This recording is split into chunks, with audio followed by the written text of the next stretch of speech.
BingX, a trusted global crypto exchange. Trade spot, futures, or copy top traders easily.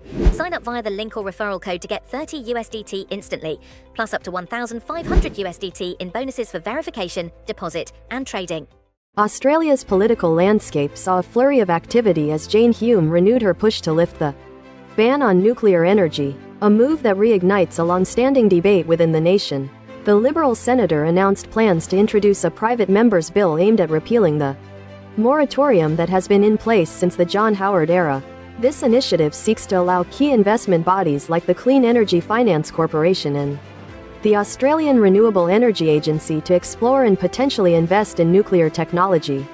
Senator Hume articulated her stance, emphasizing that a genuine commitment to lowering emissions and energy prices necessitates a technology-agnostic approach, arguing that excluding nuclear energy from consideration limits Australia's capacity to achieve its climate goals. This proposal represents a scaled-down version of the coalition's previous election policy, which had envisioned taxpayer-funded nuclear reactors at multiple sites across the country.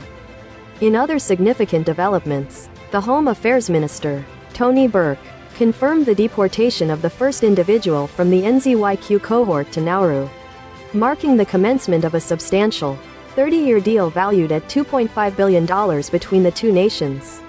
This action has drawn sharp criticism from human rights organizations, who have decried the move as a dark new chapter and accused the Labour government of ICE-like behavior, expressing grave concerns for the individual's well-being and highlighting the lack of transparency surrounding the operation. The opposition has echoed these sentiments, urging greater openness from the government and calling for the swift deportation of all remaining NZYQ members.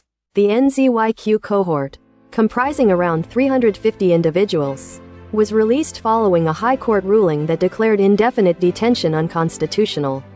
These individuals, whose visas were automatically cancelled after serving 12 months or more in jail, faced indefinite detention as they could not be deported elsewhere due to statelessness or protection obligations. Meanwhile, the federal police, in conjunction with corporate regulators, conducted raids on the offices of the software company WiseTech, signaling ongoing investigations into corporate activities. In a separate legal victory for transgender rights, Queensland's Supreme Court overturned the state's ban on gender-affirming care for transgender patients, a decision that has been welcomed by many.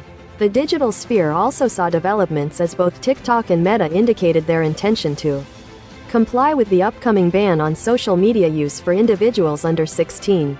Although Snapchat stated it would apply the ban unevenly, the ramifications of the Optus 000 outage in September, which has been linked to at least 3 deaths, are set to be scrutinized further as a Senate inquiry plans to question Optus executives, along with government officials and the telco watchdog.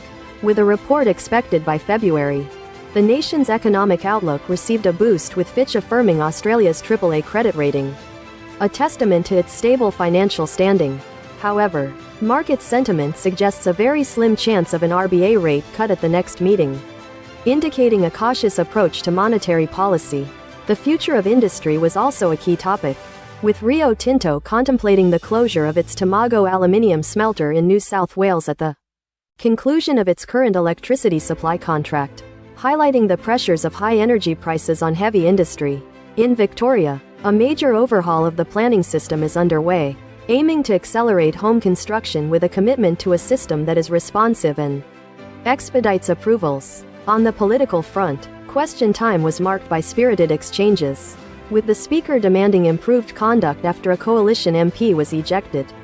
The Minister for Energy and Climate Change, Chris Bowen, was pressed on the future of workers at the Tomago smelter and the broader impact of energy prices on industry, reaffirming the government's commitment to renewables as a means of lowering energy costs.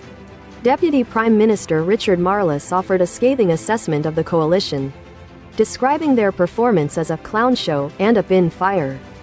The debate over environmental laws also continued, with the Greens asserting that these laws would be meaningless if the government failed to act decisively on climate change, while Minister Murray Watt defended his decision to reject a climate trigger in the environment laws. In Queensland, Premier David Crisafulli voiced strong dissatisfaction with recent changes to the Bureau of Meteorology's website, deeming them not good enough and flawed, particularly in their ability to aid residents in preparing for severe weather events.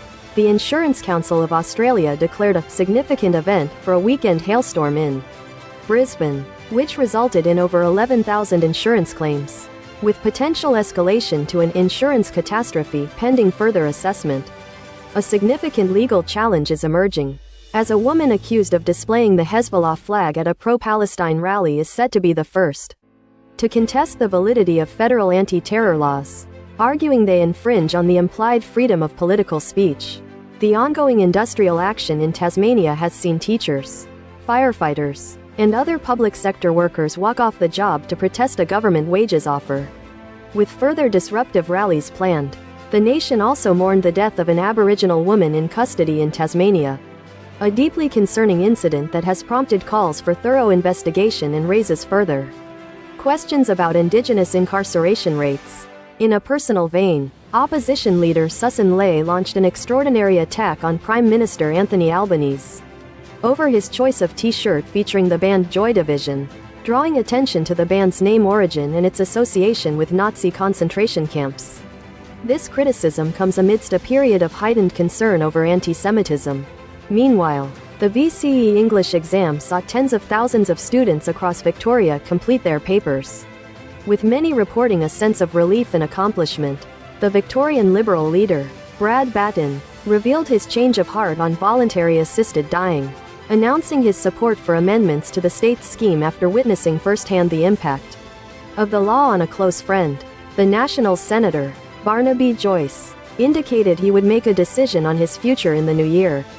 Amidst ongoing discussions within the party, the political discourse was further punctuated by Nationals Senator Mackenzie's assertion that the situation surrounding Joyce was not unusual for the party, particularly in the context of net zero wrangling. The Senate inquiry plans to delve into the Optus 000 outage, with expectations to summon executives and relevant officials. Further details emerged regarding the arrival of the first NZYQ member on Nauru, a development that officially triggers Australia's substantial deal with the island nation. The Australian Federal Police have confirmed raids on the offices of WiseTech, a significant development in corporate investigations. The Premier of Queensland has voiced concerns over the functionality of the Bureau of Meteorology's website, citing its inadequacies in providing crucial weather preparation information. The Insurance Council of Australia has officially declared the recent Brisbane hailstorm a significant event, as a substantial number of insurance claims have been lodged. The debate surrounding the ban on nuclear energy continues to simmer, with Senator Jane Hume proactively seeking to overturn the existing moratorium, reigniting discussions about